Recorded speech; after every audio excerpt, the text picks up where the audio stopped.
Hey everyone, it's Pat Heath for ESP Guitars. I'm here with Aaron Aedy from Paradise Lost, and we're talking ESP guitars. How are you, mate?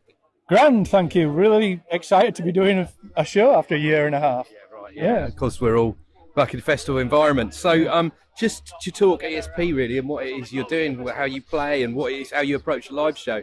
How do you prepare your ESP instrument before you go on a festival like this? The beauty of the ESP is once I had it set up, when I first got it, I have had to do nothing to it. All I do is change strings.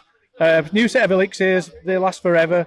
So the ESPs are just ever faithful, ever true. You know, I'd never have a problem with them. They've been back. The two E2s that I use live, they've been going around the world with me for like 7 years. Not so much the last year, obviously. But yep, always great, always ready. They are so beautiful, those E2s, aren't they? So when you're approaching a show, when you pick up your guitar, how do you warm up? How do you pick up your ESP and warm up? Usually for about half an hour or so before I do a combination of either stretching, but I also like to play some of the songs from the set, actually.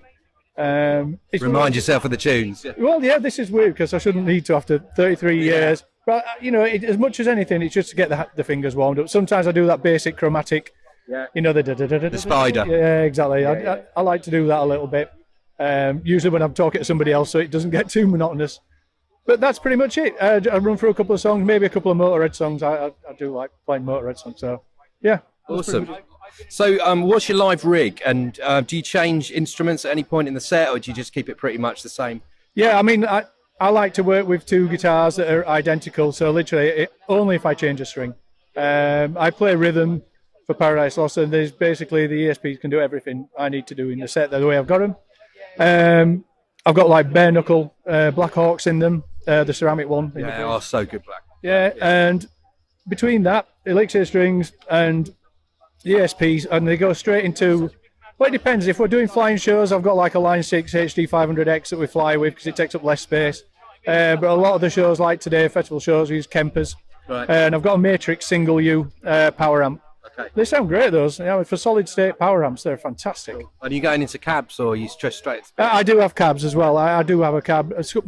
Most of the guys are on in ears, but me and Steve aren't. I'm thinking about going to ears. Yeah. Well, is that just for convenience or sound? Or? Yeah, as much as anything for the convenience. But I just always feel like I'm going to miss some of the vibe from the audience. That's the only thing, really. The minute I got the E2 7-string, it was the first time I had a 7-string that almost felt like a 6-string. The neck profile was perfect. And I think getting any custom guitars I get in the future from ESP, they're all going to have the E2 profile because it's absolutely perfect. And do you know what? It's, as much as anything, there's such a good relationship with the people there. Yes. They love the music.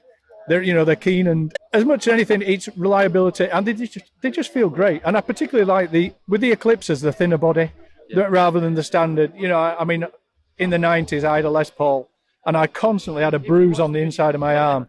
And the E2s, they just fit so snug. They're great. They're great. Neck, body profile, perfect.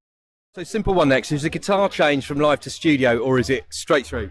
It's the same. It's the same. In the past, I've sometimes changed the pickup if we were after a slightly more a different sound. It depends sometimes, because in the studio in the past we've used a fuzz for some tracks as well. So I've had a different pickup on a different. No, I've got a 407. Actually, I'm changing the pickups on that again now. I'm going to put on a bare knuckle. Not the old guard, the second one up, True Grit. Okay. I've got a set of True Grit for that in Zebra, so I'm quite looking forward to. Because the 407, it was the guitar I got first sent by ESP. I got it quickly because it was only black 7-string they had to do a video, the Beneath Broken Earth video we did. But it worked for you.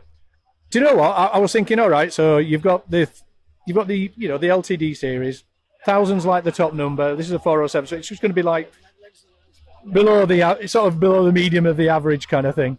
And I was actually surprised. I play it all the time at home. I absolutely love that 407. Excellent. It's got a slightly flatter neck profile. Yeah.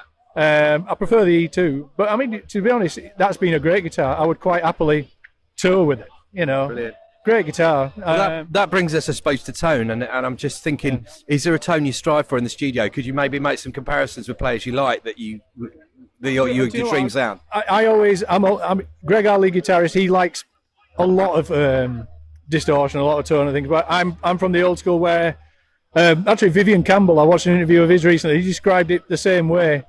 I mean, he said, he basically said, you turn down the gain until it feels uncomfortable, then you turn it back a tiny bit. A little bit. Because when I'm muting everything, I want it to have the edge and the definition. I don't like gain can sometimes overly compress it and smooth out the attack of a mute in particular.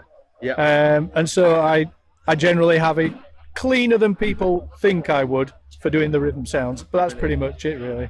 Excellent. And then going forward with the band, how's that going to your relationship with ESP? Obviously, you're playing the guitars. Are you looking at any new instruments or upgrading or getting something new? Yeah, I've got my eye on the Josh signature actually, because I'm a Stocktail Bridge fan, big time. But I actually quite like sitting down with a Strat. It's a comfier sort of body style to sort of sit with, and I've got a Vintage Plus which I absolutely love, an ESP Vintage Plus. Right. And actually ESP have just very kindly sent me a bunch of custom pick guards for it, because getting a pick guard for it was been a bit of a pain. So I've got a 400 series recently as well. I traded it for an old carving which had been sat in a case. I hadn't even touched it for 15 years. Wicked. And there was a local shop. I traded it in a car park because of COVID. A bit dodgy sounding, but yeah, no, it was like a ESP, like a mid 80s 400 series Strat. So that's great. That.